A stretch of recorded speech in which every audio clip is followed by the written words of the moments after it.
તો સંખ્યા રેખા પર વર્ગમૂળ 3.5નું નિરૂપણ કરવાનું છે અને આના ખાલી તમારે જે છે એ સ્ટેપ્સ જ યાદ રાખો, બીજી કંઈ જરૂર નથી અને બહુ ઇઝી છે.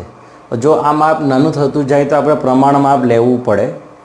તો અહીંયા 3.5 છે, 3.5 છે એટલે હું પ્રમાણ માપ એનું લઉં છું, લગભગ ડબલ લઈ લઈએ આપણે, એટલે કે 60 સેન્ટીમીટર લઈ લઈએ, બરાબર. એટલે હું અહીંયા કહું છું કે પ્રમાણ માપ જે છે, અને તમે 3.5 સેન્ટીમીટર રાખશો તો પણ ચાલશે, વાંધો તો નહીં આવે.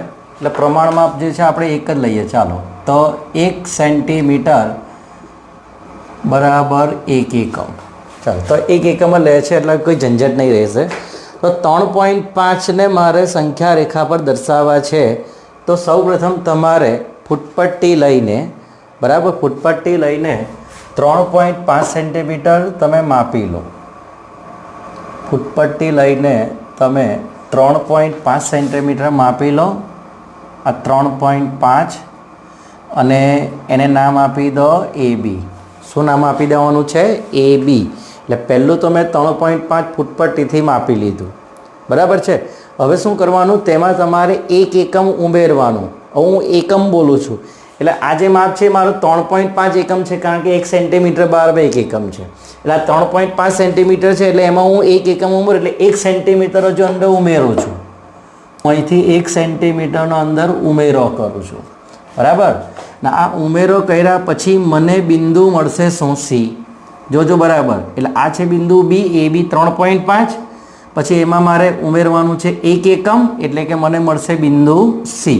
હવે શું કરવાનું છે તમારે? કે પરિકર લેવાનું. અણિયું ખરું ને તમારું, અણિયું લઈ લો. એ અણિયું લઈને તમારે આ જે A થી C પરિકર જે છે એને A થી C જેટલું પહોળું કરી દો. એટલે કે અડધાથી વધારે પહોળું હોવું જોઈએ, કે મારે લંબ દ્વિભાજક દોરવાનો છે.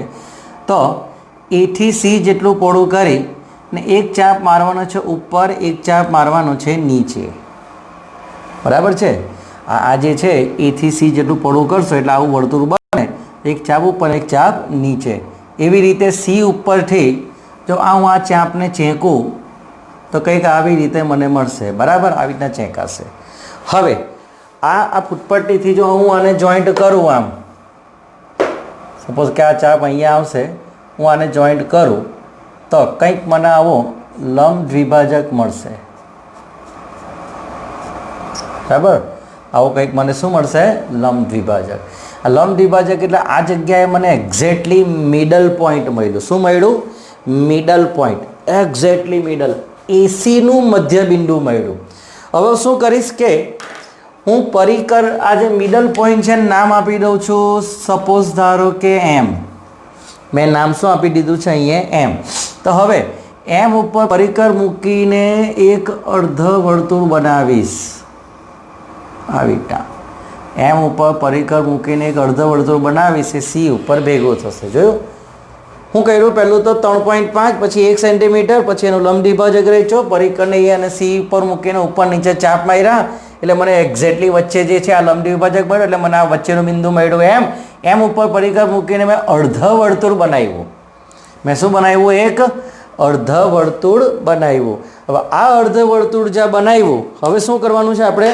કે ફૂટપટ્ટી લઈને સીધું 90ના ખૂણે રાખી, જેવું આપણે પહેલાં આગલી રચનામાં કરતા હતા એવી રીતે B ઉપરથી એક રેખાખંડ બનાવવાનું જે વર્તુળને ટચ કરે, જે વર્તુળને ટચ કરે એવી રીતે એક રેખાખંડ બનાવીશું અને એને હું નામ આપું છું અહીંયા D. હવે સૈદ્ધાંતિક રીતે આ જે મૂલ્ય જે છે આયરુવા એ કેટલું મળશે મને? વર્ગમૂળમાં 3.5. આ જે મૂલ્ય મળ્યું એ મને કેટલું મળી ગયું? વર્ગમૂળમાં 3.5. હવે મારે વર્ગમૂળને 3.5ને કઈ જગ્યાએ દર્શાવવાના છે? આ સંખ્યા રેખા પર. તો ધારો કે આ મારી સંખ્યા રેખા છે તો હું આને આગળ વધારું આમ કરીને. તો હવે જો આ 3.5ને જો આની પર લઈ જવા છે તો આ જે છે એ મારું 0 થઈ જશે. ઉગમ બિંદુ કહીશું આપણે, સંખ્યા રેખાનું સ્ટાર્ટિંગ પોઈન્ટ કહીશું એટલે 0 થઈ ગયું.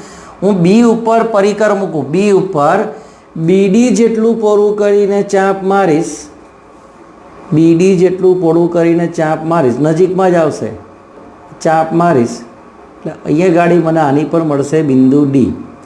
આ ડીને સંગત સંખ્યા મને કઈ મળશે? 3.5.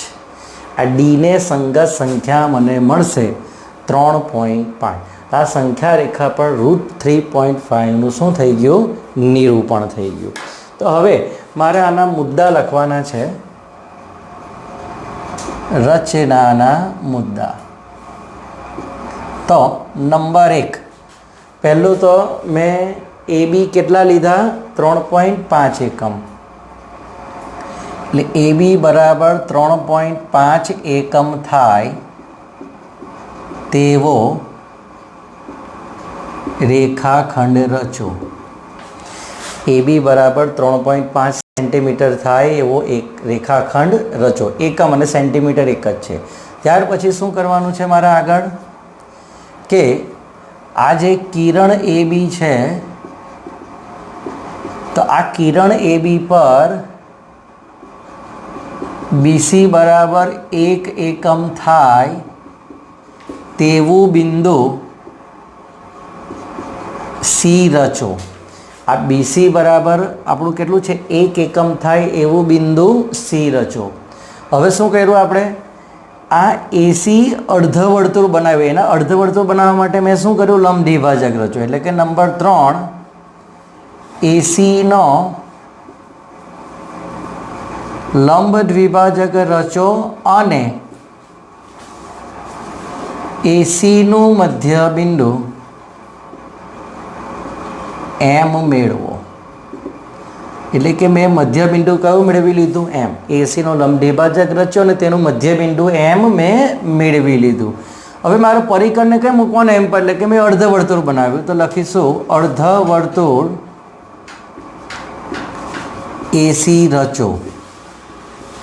આ અર્ધવર્તુળ મેં એસી બનાવી દીધું. હવે શું રચવાનું છે? બીડી લંબ એ બી રચો. બીડી લંબ એ બી રચો. બરાબર? આ જે વર્તુળને જ્યાં અડકે ત્યાં આવી રીતે બીડી લંબ એ બી રચો. ચાલો નંબર 6. તો હવે બી ને કેન્દ્ર અને ત્રિજ્યા બીડી લઈ કિરણ, જો અહીંથી આમ કિરણ આગળ વધારું તો કયું થશે? બીસી પર ચાપ મારી. અચ્છા, અહીંયા ડી છે તો માથે આગળ નવું બિંદુ આપવું પડશે મારે ઈ. ધ્યાન રાખજો, ભૂલ થઈ ગઈ છે મારી. ચાપ મારી ઈ બિંદુ ઈ મેળવો. બિંદુ ઈ મેળવો. એટલે મને બિંદુ ઈ મળી ગયું. તો અહીં લખીશું સંખ્યા રેખા પર જો બીને સંગત સંખ્યા 0 હોય તો